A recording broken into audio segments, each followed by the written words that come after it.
Peggy 18.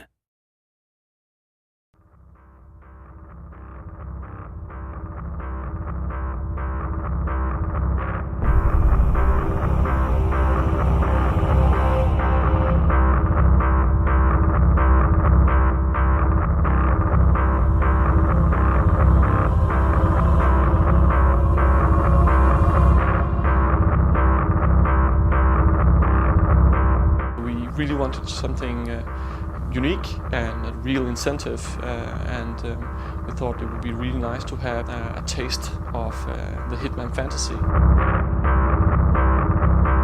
Basically, we were discussing a lot how to make an interesting pre-order incentive for Absolution.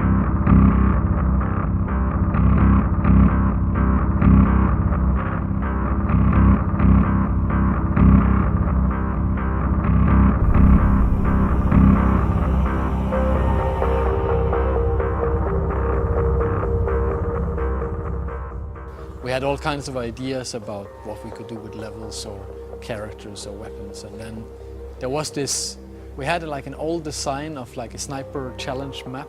It was not meant to be a part of Hitman Absolution. It was not meant to be anything other than just fun for the company.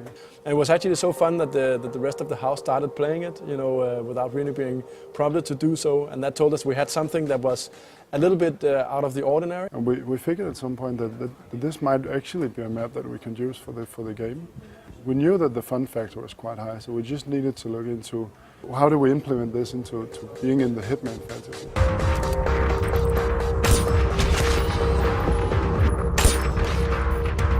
It's a little contained game on its own, if you will. It's simple, you shoot the people and then you have to figure out what is the puzzle you have to solve to not alert everyone. And we actually took that whole concept and said, okay, if we're to do this as a product, how would that then be? And that turned into the Sniper Challenge. It's teasing a lot of little moments that you will go through in Absolution, but it's not directly linked. That's also part of the kind of strength of it, is that it is an addition to the main game. The Sniper Challenge is you seeing the world through a scope, and we have a lot of stuff going on in the game with a pretty advanced AI and a lot of options. So the initial phase was just trying to figure out how do we make sure that all the stuff that's in Absolution somehow makes it across the sniper scope and onto the roof of the building that you are focusing on. That's your main target.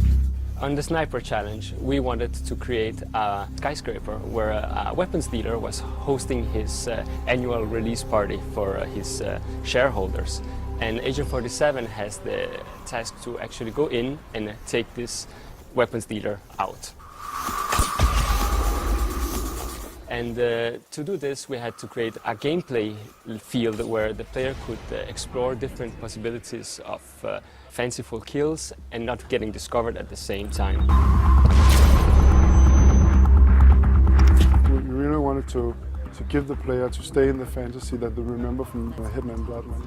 We need to be in the atmosphere of this classy hit, classy target that Hitman needs to take down. There is the sense that whatever you do, it will kind of affect, it will kind of ripple out into the whole map. And you have to kind of think twice before making your move.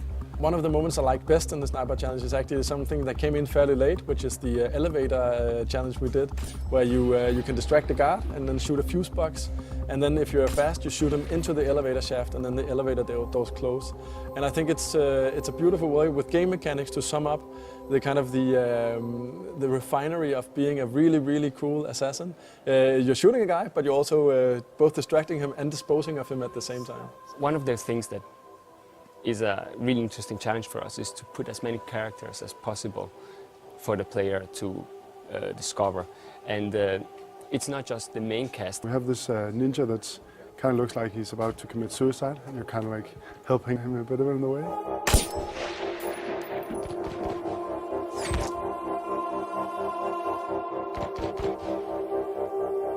We really wanted to create a buzz with the Sniper Challenge, and what we really thought is that, okay, we do a few leaderboards. As I said, originally this started in-house, right, where people actually just started playing it for fun, and they also started competing on the leaderboard to figure out the most creative way to go about the mission. Creativity in what you do combined with a score was pretty much set people on fire. So we also thought that, you know, what makes most sense is also to be able to talk to your friends about how you scored.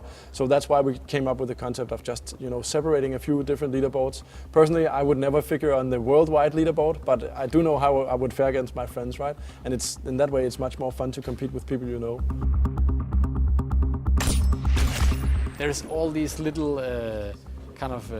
hidden details that can help improve your score and improve your play style towards the game.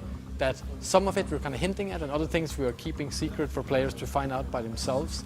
And looking, like talking with their friends, finding out what was it that they did that actually made them improve so drastically on their score. Gameplay-wise, we really wanted to make it so that when you play the game and as you improve your skills and you unlock stuff in the Sniper Challenge, that it actually unlocks an Absolution as well. So we wanted to create that tie-in to make them feel that they are connected, even if the Sniper Challenge is mainly about sniping and Absolution is about everything else Hitman, if you will.